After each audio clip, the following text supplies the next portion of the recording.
दोस्तों, महान ग्रंथ अर्थशास्त्र के रचयिता आचार्य चाणक्य की तेज और रणनीतिक बुद्धि का लोहा आज भी मानते हैं। चाणक्य नीति जीवन से संबंधित सूत्र बताते हैं कि जीवन कैसे जिया जाए। तो चाणक्य बताते हैं कि जीवन के अंदर प्रातःकाल के अंदर आप उठते हैं तो 3 काम ना करें।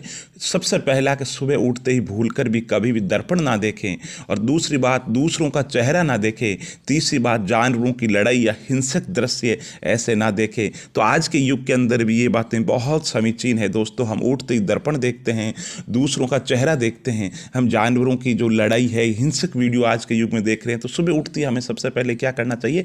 दर्पण नहीं देखना चाहिए। हमें भगवान या कोई सकारात्मक जो चीज़ें हैं वो देखनी चाहिए, दर्पण नहीं देखना चाहिए। दूसरों का चेहरा नहीं देखना चाहिए। तो किसका चेहरा देखना चाहिए? देखते ही सबसे पहले ईश्वर का स्मरण करते हुए, आंखें खोलते हुए उठना चाहिए। और हिंसक जो वीडियो है अगर वो आप आज के युग के अंदर देख रहे हैं तो उनको छोड़ दीजिए।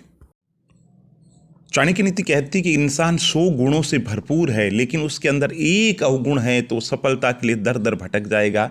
तो चाणक्य नीति के अंदर 13वें अध्याय के अंदर 15वें श्लोक के अंदर ऐसे गुण का जिक्र किया गया है जो व्यक्ति की सारी मेहनत पर पानी फेर सकता है। आइए जानते हैं वो कौन सा अवगुण है। चाणक्य नीति श्लोक के अंदर कहते हैं कि किसी भी काम में सफलता के लिए मन को काबू करना बहुत ज़्यादा जरूरी है। जिसका मन स्थिर नहीं होता उस व्यक्ति को न तो लोगों के बीच सुख मिलता है, ना वन में सुख मिलता है। ऐसे व्यक्ति को लोगों के बीच में ईर्ष्या जलाती है और वन में अकेलापन जलाता है। इसलिए मन को नियंत्रण में करना बहुत ज़्यादा जरूरी है। मन की चंचलता को खत्म कर दीजिए और जो मन है उसको स्थिर कर दीजिए, फिर सफलता निश्चित रूप से मिल जाएगी।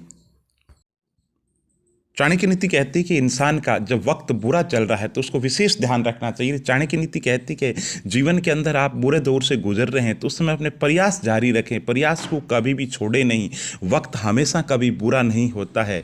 और चाणक्य नीति कहती है कि निष्ठापूर्वक अपने कर्म करते रहे, चाहे वक्त कैसा भी हो। इंसान अगर चाहे तो धैर्य के सहारे जीवन में कुछ भी कर सकता है। और जब वक्त बुरा है तो चाणक्य नीति कहती है आपकी आलोचना होती है, उस आलोचना को आप किनारे कर दीजिए। आलोचनाओं के बारे में सोचिए मत। हालांकि आत्मचिंतन बहुत जरूरी है। आप सोचिए कि आज मैं जीवन के अंदर विफल हो गया हूं, इसके क्या कारण है, मैं और मेहनत कैसे कर सकता हूं, मैं और प्रयास कैसे कर सकता हूं, कहां कमी रह गई थी, कहां मुझे सुधार की गुंजाइश है। ऐसा विश्लेषण करना बहुत जरूरी है।